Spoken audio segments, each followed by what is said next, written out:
Who is the best team in the league? Who are you voting for, Howie? I'm going to go Kansas City. Obviously the head coach, Andy Reid, and Spags, the defensive coordinator. Michael's familiar with him.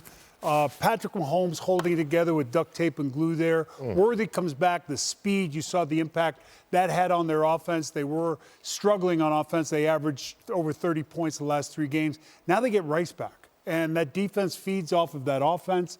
And I think they're the best team in football.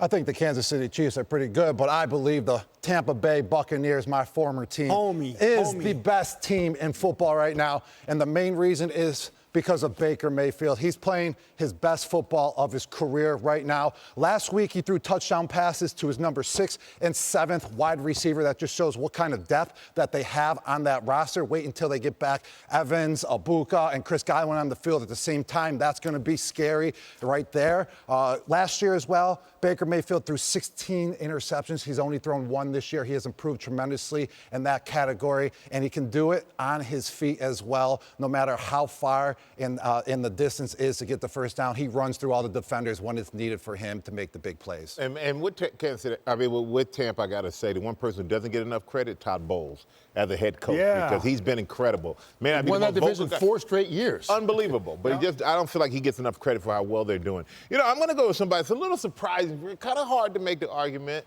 Buffalo. Oh, don't choke over there. Buffalo. I almost choked when you said KC, but Buffalo, I feel like they don't have the best record. Maybe not the best pedigree. Oh, wow. You're maybe selling me, brother. They need a wide receiver. They have Josh Allen. They have Josh Allen, a reigning MVP. You got a shot, fellas. So my argument is not the best right now. My argument is the best when it really matters down the road. Yeah, I think that's where Buffalo will show up, and I think you will be choking on those words. No, I listen. Yeah, just wait. They're going to be there at the end. I'm feeling you. Thank you. Who are you taking, TB? I'm easy. Mine's easy, and I'm the one that's got the right answer. Mine's the Rams. Right answer. If it hadn't been for a blocked field goal attempt, they would be 6-0 right now. So I'm going with the Rams. They can run it with Williams. They got Adams. They got Puka there at wide receiver. They got that. They got a great quarterback, and their defense under Shula. Their defense is lights out, shutting the run down, which was their Bugaboo?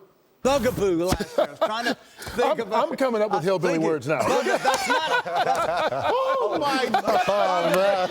Wait a minute. Bugaboo is not a hillbilly word. Is that what you said? Yeah, okay. No, I was going to say albatross, but I didn't know if that worked. Does that work? No. That's too fancy. That's too fancy of a word there. All right, you're taking the Rams. Bugaboo was their running.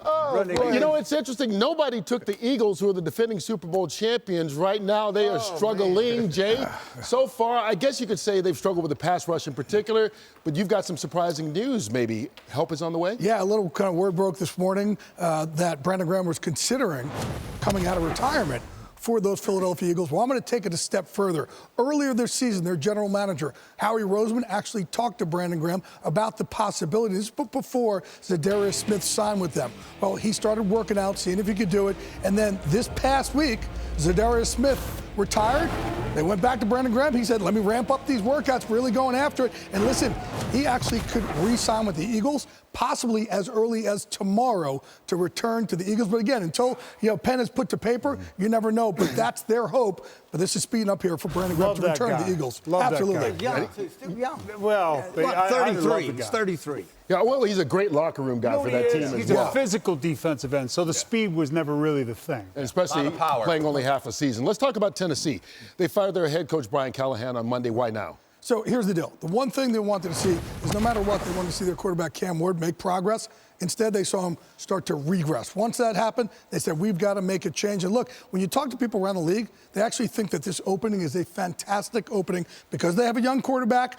They have an owner that doesn't meddle. No state taxes over there. Going to build a new stadium and things like that. So they love this opening for potential head coaching candidates. All right, talk about the Cowboys. Last-ranked defense in the league. They're doing anything to try and mix it up. Actually doing something very different this week. Brian Schottenheimer, head coach, sat in on the defensive meetings. Not so much to overlook Matt Eberflus, but just to give him an offensive perspective. When he says, we want to run this as a game plan, that Schotty could say, hey, you know what? If you do that, then we're able to attack you here. We can go after you over there. So it's just more of a collaborative thing. And as a result, though, they are going to do some things. They're going to change some stuff up in the back end, not go as much zone, and some different blitzes up front.